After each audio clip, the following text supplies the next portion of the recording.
સામાન્ય રીતે ગણેશજીની સૂંઢ ડાબી બાજુ હોય છે, પરંતુ વડોદરા શહેરના ગાજરાવાડી સ્થિત આવેલું મંદિર એ લક્ષ્મી ગણેશ મંદિર કે જ્યાં ગજાનન ગણપતિ મહારાજની સૂંઢ જમણી બાજુ છે.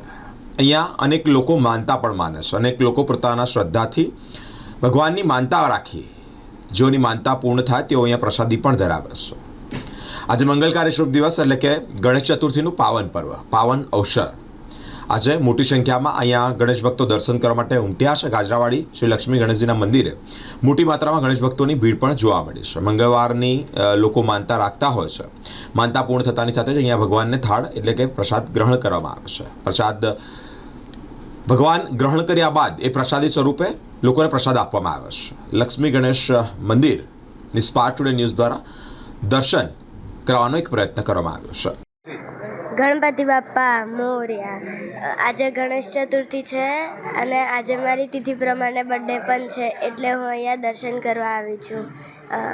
મેં દર ટ્યુઝડે અહીંયા દર્શન કરવા આવું છું. જય ગણપતિ બાપ્પા મોર્યા. આજે ગણેશ ચતુર્થી છે અને અમે ગાજરાવાડીના જૂના મંદિરમાં આવેલા છે, જે ગાયકવાડી મંદિર છે.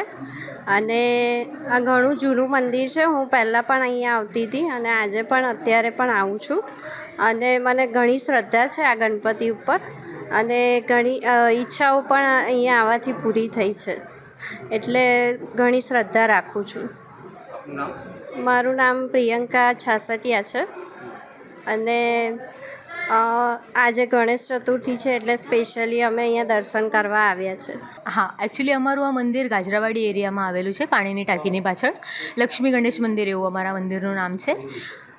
અમારું મંદિર એકચ્યુઅલી 350 વર્ષ જૂનું છે અને અમારા જે ગણપતિ છે જમણી સોંડના ગણપતિ છે, જે આખા વડોદરામાં એક જ એવા ગણપતિ છે જેમની સોંડ જમણી સાઈડ છે.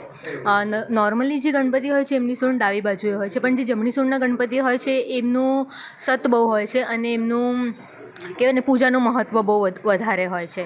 સો એના માટે અમારું મંદિર પ્રખ્યાત છે અને નોર્મલી લોકો અહીંયા 5 મંગળવાર ભરે છે ને એ બધું તેમના બધા કામો થાય છે એવું અમને જાણવા મળે છે લોકો તરફથી.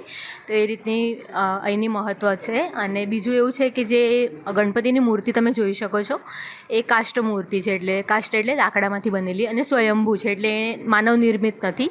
એ એની જાતે જ આ સ્વરૂપમાં જ મળી આવી હતી, ઝાડના મૂળમાંથી મળી આવી હતી. અને એમના જે ખોળામાં છે લક્ષ્મીજી છે, બાળ સ્વરૂપે છે, એટલે એનું નામ લક્ષ્મી ગણેશ મંદિર એવું રાખવામાં આવેલું છે.